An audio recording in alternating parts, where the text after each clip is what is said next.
अध्याय 2. हिरण्याक्षाच्या वधानंतर हिरण्यकशिपूकडून माता व कुटुंबियांचे सांत्वन.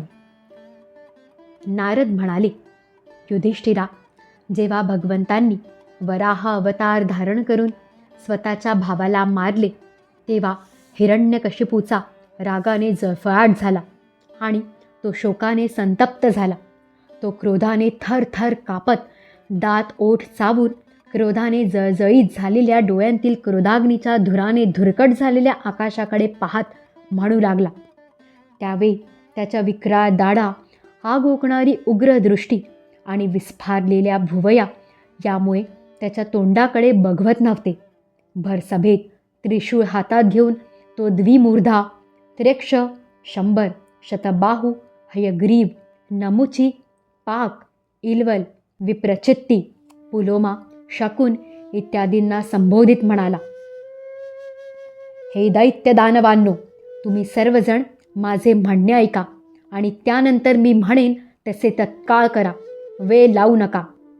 माझ्या क्षुद्र शत्रूंनी माझ्या परमप्रिय आणि हितैषी भावाला विष्णुकरवी मारविले आहे. तो समदृष्टी असला तरी मनधरणी करून देवांनी त्याला आपल्या बाजूला वळविले आहे. हा विष्णू मुळा शुद्ध तेजोरूप असूनही आता मायेने वराह इत्यादी रूपे धारण करू लागला आहे. त्याने आपला स्वभाव सोडला आहे. लहान मुलाप्रमाणे जो त्याची सेवा करील त्याच्या बाजूला तो झोपतो. त्याचे चित्त स्थिर नाही. आता मी माझ्या या त्रिशूळाने त्याचा गळा छाटून त्याच्या रक्ताच्या धारेने रक्तप्रिय असलेल्या माझ्या भावाचे तर्पण करीन. तेव्हाच माझ्या हृदयातील क्रोध शांत होईल. झाडाचे मूळ तोडल्यानंतर फांद्या आपोआप सुकतात, तसे तो मायावी शत्रू नष्ट झाल्यानंतर सर्व देव आपोआप निष्प्रभ होतील, कारण त्यांचे जीवन विष्णू हेच आहे. म्हणून तुम्ही आता पृथ्वीवर जा. तेथे ब्राह्मण आणि क्षत्रियांचे वर्चस्व आहे. तेथे जे लोक तपश्चर्या, यज्ञ, स्वाध्याय, व्रत आणि दानादी शुभकर्मे करीत असतील त्या सर्वांना मारून टाका. द्विजांची धर्मकर्मे हाच विष्णूचा आधार आहे, कारण यज्ञ आणि धर्मच त्याचे स्वरूप आहे. देव, ऋषी, पितर, सर्व प्राणी आणि धर्म यांचा तोच खरा आश्रय आहे. म्हणून जेथे जेथे ब्राह्मण, गायी, वेद आणि वर्णाश्रमांची धर्मकर्मे असतील त्या त्या ठिकाणी तुम्ही जाऊन त्यांना जाळून टाका, उजाड करून टाका.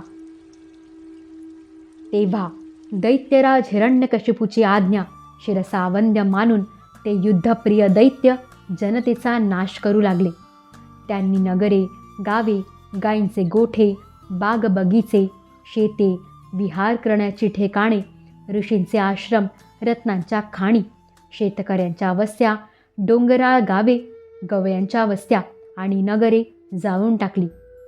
काहींनी खोदण्याच्या साहित्याने मोठमोठे पूल, किल्ले आणि नगरांचे दरवाजे तोडून फोडून टाकले, तर दुसऱ्यांनी कुऱ्हाडींनी फळे फुले असलेले वृक्ष तोडून टाकले.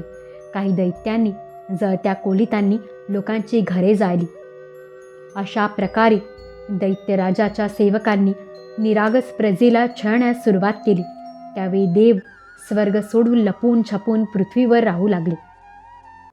युधिष्ठिरा, दुःखी हिरण्यकशिपूने मृतभावाची अंत्येष्टी केल्यावर आपले पुतळे शकुनी, शंबर, धृष्ट, भूतसंतापन, वृक, कालनाभ, महानाभ, हरिश्मश्रू आणि उत्कच यांचे सांत्वन केले. हे राजा, त्यांची आई वृषाभानू आणि आपली माता दिती यांना मधुर वाणीने देशकालानुरूप समजावीत त्याने म्हटले. हिरण्यकशिपू म्हणाला, हे माते, वहिनी आणि पुत्रांनो, वीर हिरण्याक्षासाठी तुम्ही शोक करू नका.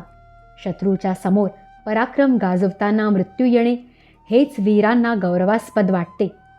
हे देवी, पाणपोईवर जमणाऱ्या लोकांप्रमाणे या जगातील प्राण्यांचे एकमेकांना भेटणे असते. आपल्या कर्मानुसार जीव काही काळ एकमेकांना भेटतात आणि दूर जातात. खरे पाहू जाता आत्मा नित्य, अविनाशी, शुद्ध, सर्वव्यापी, सर्वज्ञ आणि देहापासून वेगळा आहे. तो आपल्या अविद्येनेच देह इत्यादी निर्माण करून सूक्ष्म शरीराचा स्वीकार करतो. जसे हलणाऱ्या पाण्याबरोबर त्यात प्रतिबिंबित झालेली झाडेसुद्धा हलतात असे वाटते आणि डोळे फिरवू लागलो की सगळी पृथ्वी फिरत आहे असे वाटते, त्याचप्रमाणे हे कल्याणी विषयांमुळे मन भटकू लागले की निर्विकार आत्मा भटकतो असे वाटते. शरीराशी त्याचा संबंध नसला तरीसुद्धा संबंध असल्यासारखे वाटते. सर्व प्रकारे शरीरविरहित असणाऱ्या आत्म्याला शरीर समजणे हेच ते अज्ञान होय. यामुळेच प्रिय किंवा अप्रिय वस्तूंची भेट किंवा वियोग होतो. हे सारे कर्मांशी संबंध आल्यामुळे घडते. जन्म, मृत्यू, अनेक प्रकारचे शोक, अविवेक, चिंता आणि विवेकाची विस्मृती होणे या सर्वांचे कारण अज्ञान हेच होय. याविषयी एक प्राचीन इतिहास सांगतात. तो इतिहास म्हणजे मेलेल्या मनुष्याच्या संबंधितांशी यमराजाने केलेला संवाद होय. तुम्ही तो आता एकाग्र चित्ताने ऐका.